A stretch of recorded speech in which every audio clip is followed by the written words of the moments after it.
আসসালামু আলাইকুম, সবাই কেমন আছেন? এই যে দেখেন আমাদের গাড়ি ডাম্পিং নিতেছে, 7টা গাড়ি পোস্তগোলা।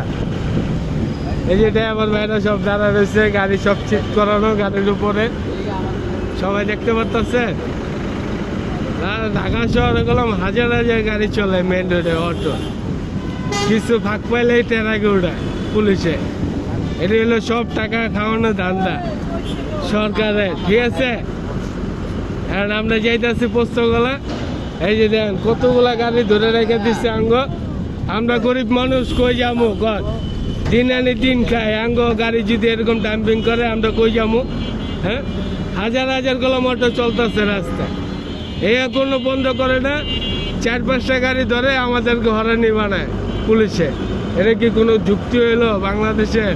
হ্যাঁ, আমরা এটা শান্তিভাবে একটা নির্বাচন চাই, শান্তিভাবে একটা সুষ্ঠু চাই।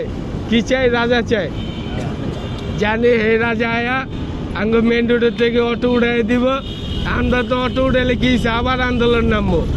রাস্তা যেখানে আছে অটো চলবো সেখানে, কি?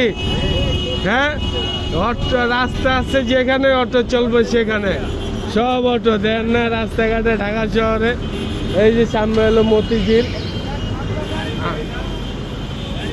হ্যাঁ দিবে তো দেবে, গাড়ি দিবে, 5 দিন খাইতে লোক।